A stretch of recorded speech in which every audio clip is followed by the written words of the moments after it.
So who is reading? Oh, I'll read. Okay.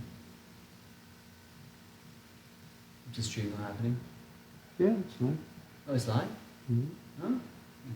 Om Namo Bhagavate Vasudevaya. Om Namo Bhagavate Vasudevaya. Om Namo Bhagavate Vasudevaya. Om Namo Bhagavate Vasudevaya. Om Namo Bhagavate Vasudevaya. Om Namo Bhagavate Vasudevaya. The chief engineer. Hold on.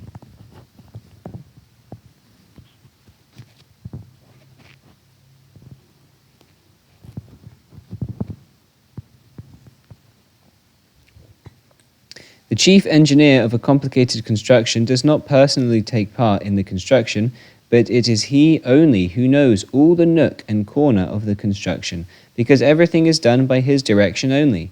He knows everything of the construction, both directly and indirectly. Similarly, the personality of Godhead, who is the supreme engineer of this cosmic creation, knows very well in the nook and corner of the cosmic creation, although the things are apparently done by someone else.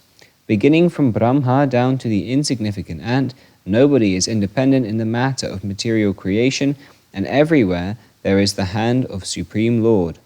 All material elements, as well as spiritual sparks, are but emanations from him. Emanations from him only, and whatever is created in this material world are but interactions of the two energies, material and spiritual, of the Absolute Truth, the personality of Godhead Sri Krishna, Vasudeva. A living entity called by the name chemist can manufacture water in the chemical laboratory by mixing hydrogen and oxygen gases, but in reality the living entity works in the laboratory under the direction of the Supreme Lord, and the materials with which the chemist works are also supplied by the Lord. As such, the Lord knows everything directly and indirectly, and he is cognizant of all minute details of everything and is fully independent. He is compared with the mine of gold, and the cosmic creations in different forms are compared with the gold rings and necklace, etc.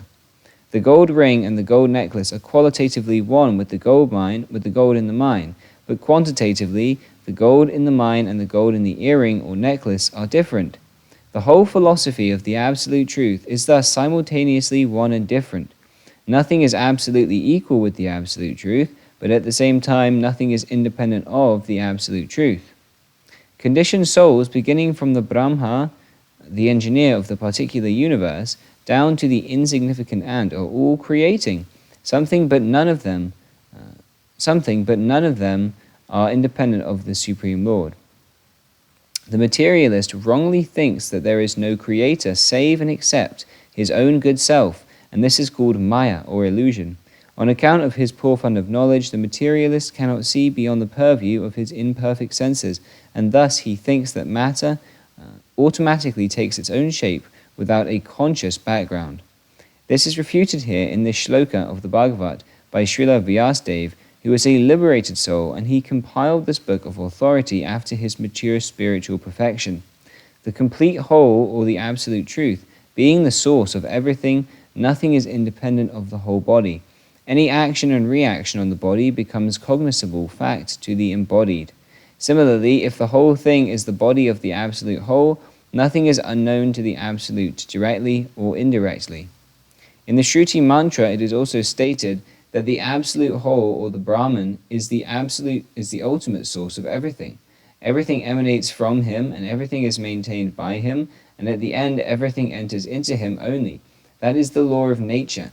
In the Smriti mantra, also the same thing is confirmed. It is said there that at the beginning of Brahma's millennium, the source from which everything emanates, and ultimately, at the end of the millennium, the reservoir which everything enters into, is the Absolute Truth, or Brahman. Material scientist half-heartedly takes it for granted that the ultimate source of all the planetary system is the sun, but they are unable to explain as to the source of the sun. Herein the ultimate source is explained. According to the Vedic literature, Brahma is the creator of this universe, and yet he also had to meditate upon to get inspiration of such creation. Therefore, Brahma, or the sun, is not the ultimate creator. It is said here in this shloka that Brahma was taught the Vedic knowledge by the personality of Godhead. One may argue that Brahma is the original living being within this universe, and then who could then give him inspiration, as there was no second being at the time? Here in this shloka it is said that the Supreme Lord inspired the secondary creator Brahma, and that he can go on with the creative functions.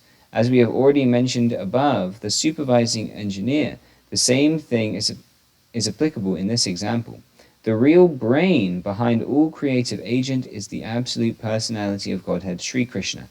In the Bhagavad Gita, Lord Sri Krishna has personally admitted that it is he only who superintends over the creative energy, prakriti, or the sum total of matter. Sri Vyasadeva, therefore, worships neither Brahma nor the sun, nor the Supreme Lord, who guides both Brahma and the sun in their different activities of creation. In this shloka, the particular word, namely avigna and swarat, are significant. These two words distinguish the Lord from other living entities. No living entity other than the Supreme Being, the absolute personality of Godhead, is called avigyan or swarat, i.e., none of them are either fully cognizant or fully independent. Everyone has to learn from the superior all about knowledge. Even Brahma, who is the first living being within this material world, has to meditate upon the Supreme Lord and to take help from him only to create. When Brahma or the sun cannot create anything without acquiring required knowledge from the superior, then what to speak of the material scientists who are fully dependent on so many things? Jagadish Chandra Bose, Isaac Newton, Professor Einstein, etc. All of the modern scientists who may be boastful of their respective creative energy are also dependent on the Supreme Lord for so many things. After all, the respective highly intelligent brains of these gentlemen are certainly not the products of any human being. The brain is created by another agent other than the celebrated scientists as above mentioned.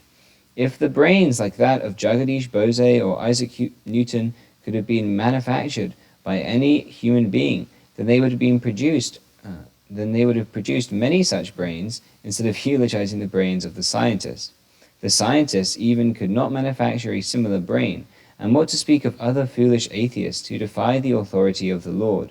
Even the Mayavadi impersonalists who flatter themselves to become the Lord are not even avigna or swarat.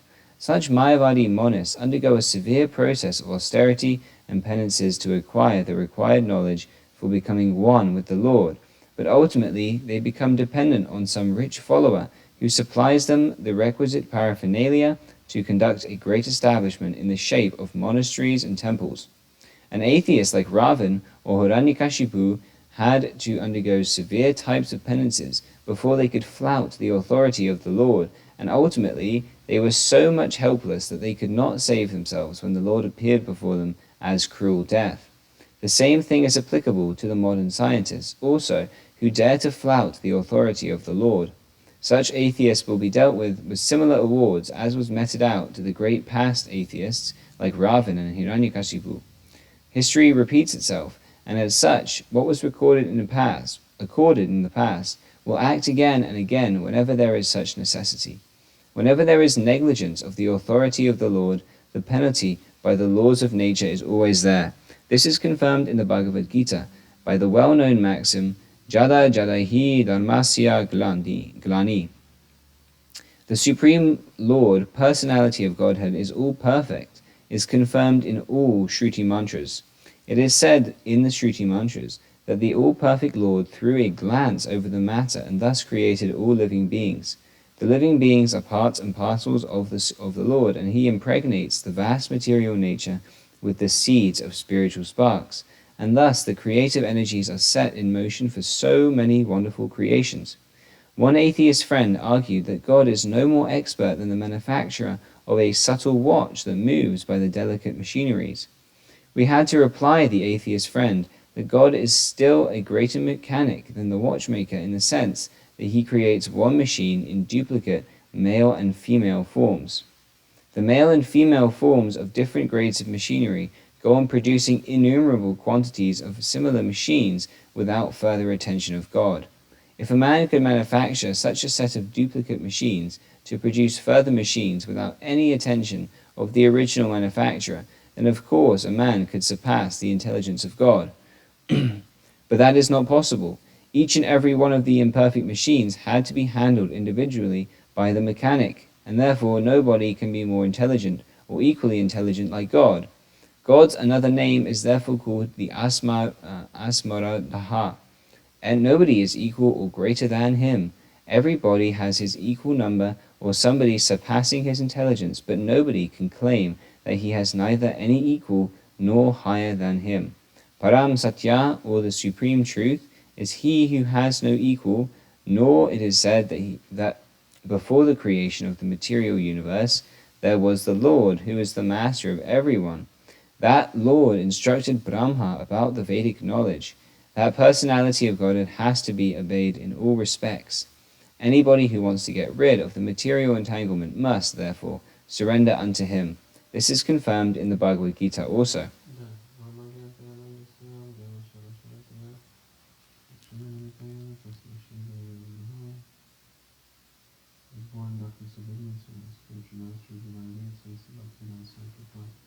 Kindly open our document for the function of knowledge.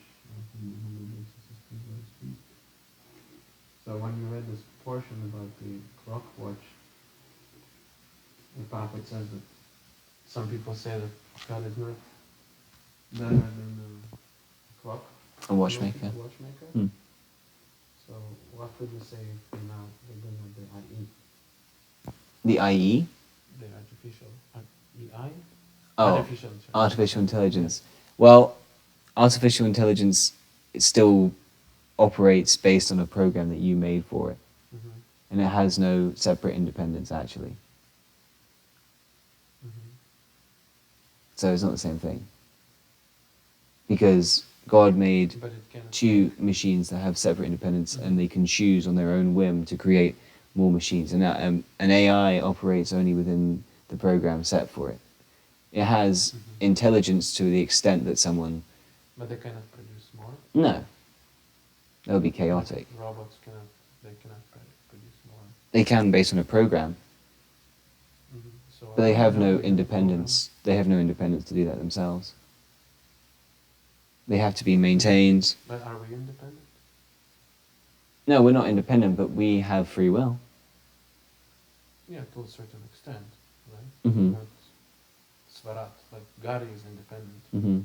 But we have a certain program right here in Maya, right? Mm-hmm. We act according to the laws of nature. Because Prabhupada's argument is, right,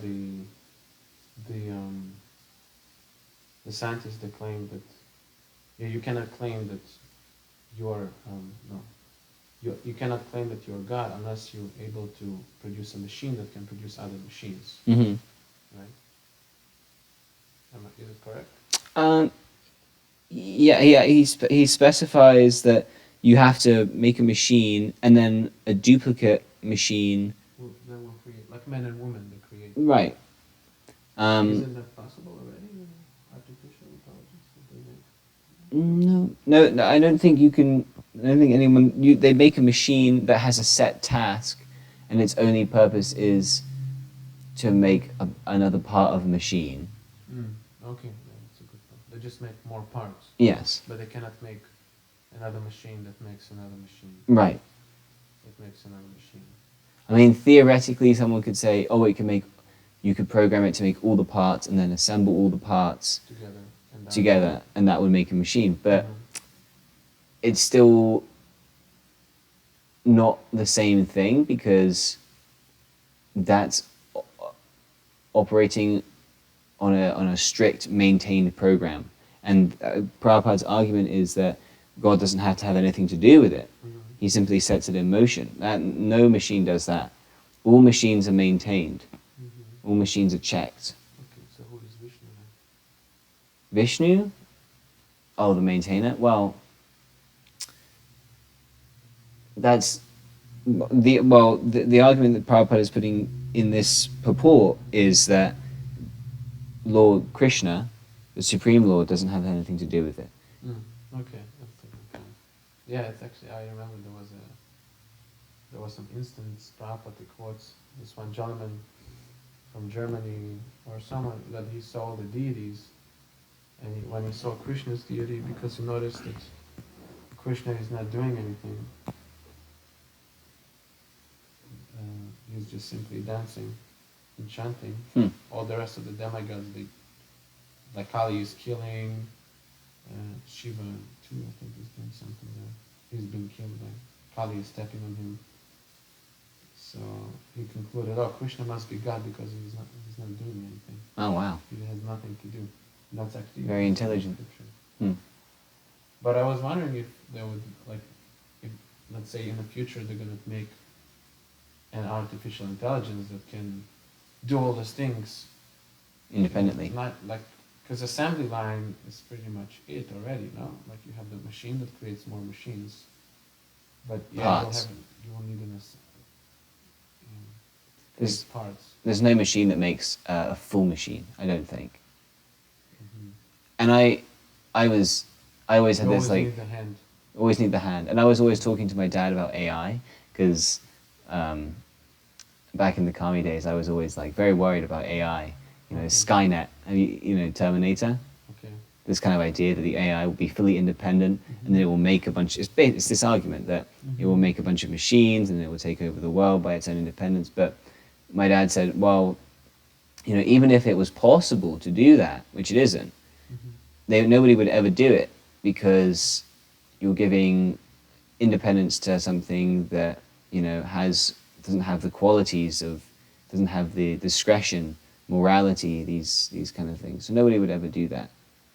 You'll give again, sorry? You would never give independence to like a robot that doesn't have this personality, human qualities, morality, because it would just it would operate coldly. It would create chaos. So it is possible. Has no discrimination. It is possible. No, it's like theoretically. That's a good. I mean, it's a good point that discretion and independence, they go together. So unless they're able to give the robots sense of discretion, they cannot really be independent. That's a Good crucial bad, point. Crucial. Yeah. Because we are too. I mean, anyone who thinks is the body is a robot basically, because the body is a machine, yantra, biological machine, and everyone is programmed.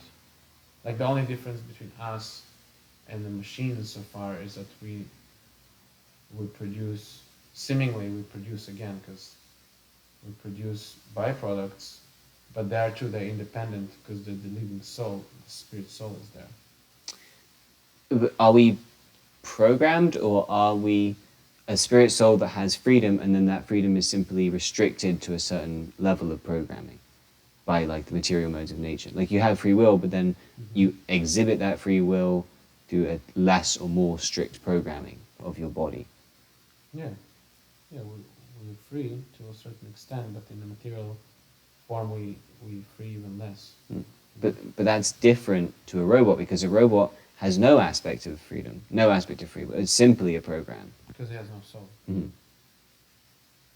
So that's the difference between God and us, is that we can't give, we actually can't give the independent spark. We can only make a program, yes. You cannot force the soul to occupy. Because let's say they make a machine which is biological. Like now it's very popular, biological engineering, things like that. It doesn't matter, because biological or metal, I guess that's what you're saying, right? I mean, they're both like aspects of nature, but you mean to say like a body that's like going through cycles by itself and like cleaning itself, like okay, yeah, but there's just because we have this body doesn't mean that the soul can occupy. If they like there is a worm, right? You cut the worm in half. You have two worms suddenly. There was one worm, but a spirit soul, Prabhupada says, I was about to say, takes advantage of the, like just like the sperm and the ovum, right? Ovary. Ovary, yeah. The spirit soul takes advantage of the, of the nice Arrangement. and it's impregnated. So, Prabhupada actually, somebody asked this question, and Prabhupada said, well, I think, if don't get me wrong, I think he said that if there's a body that's suitable for a spirit soul to enter, then yeah, it's nature's arrangement that a spirit soul will enter into the body. So if they can make a body like that, yeah. So maybe we can make robots that will make bodies like that. And then we disprove the whole idea of God. Well, then we're just helping God. Mhm. We're just helping God's arrangement. The arrangement's already there. Yeah, it seems that it comes ultimately to this point: do the scientists accept, even before God, do they accept the spirit soul? That's what makes the whole thing Yeah. Because alive. even if they made a robot that could make a body, a spirit soul would enter into that body, but that arrangement is already there. It's already happening naturally. Mm-hmm. So what credit did the scientists Yeah, get? they don't do anything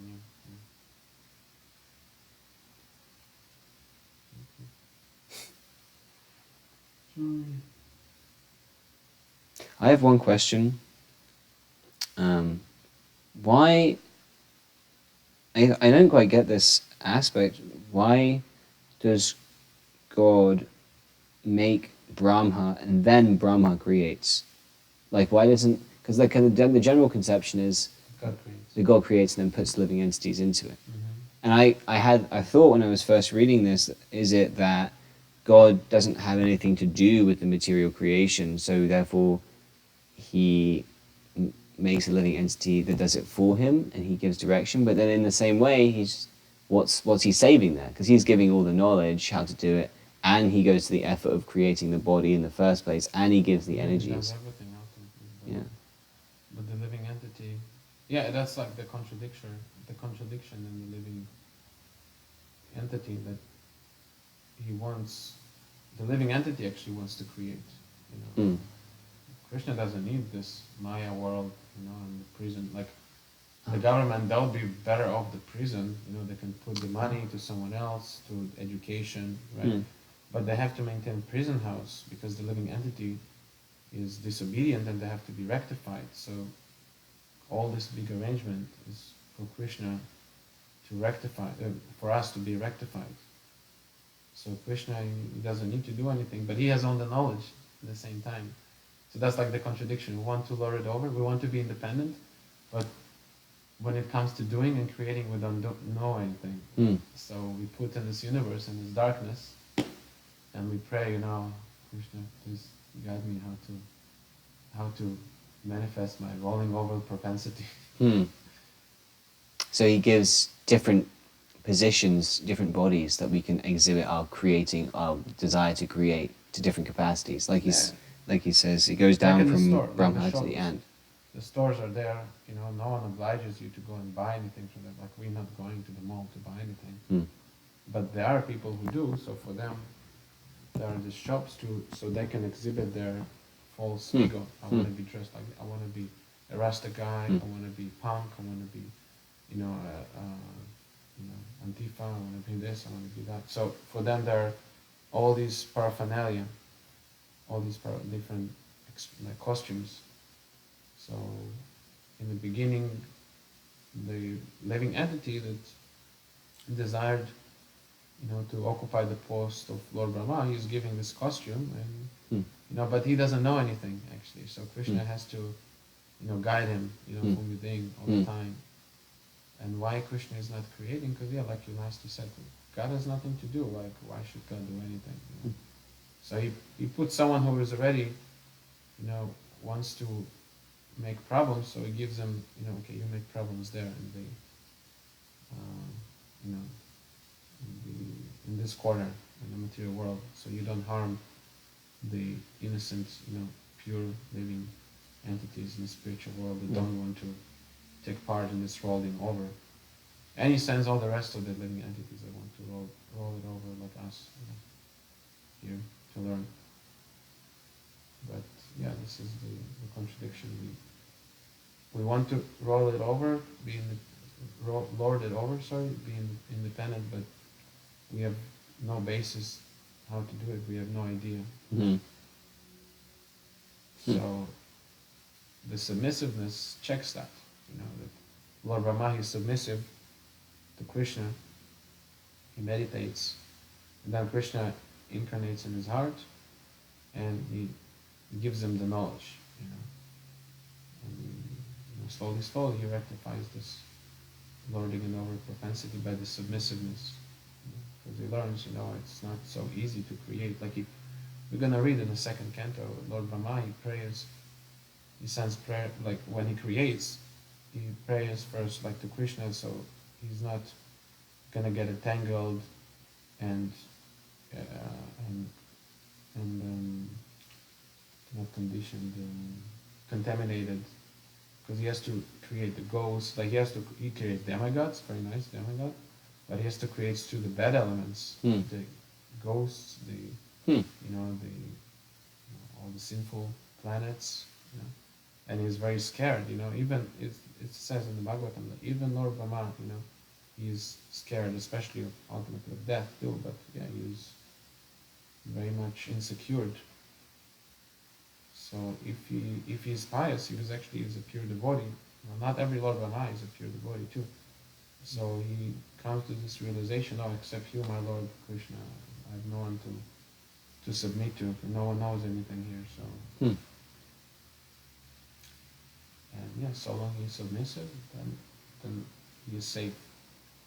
Like we read yesterday in the Bhagavad Gita, the devotee is fearless. Why? Because he's taking shelter of Krishna. So Prabhupada made this whole system, so we take advantage, the facilities, association, and we learn this submissiveness, so we rectify this false independence. If we independent, it's good to be independent, but we should do it in a manner that we're going to learn from it. Like the karmis too, they push the independence, but at the end they have to die and they become adult. So what's the use of that independence? There might be millionaires, billionaires, but at the end, it's actually what causes the misery.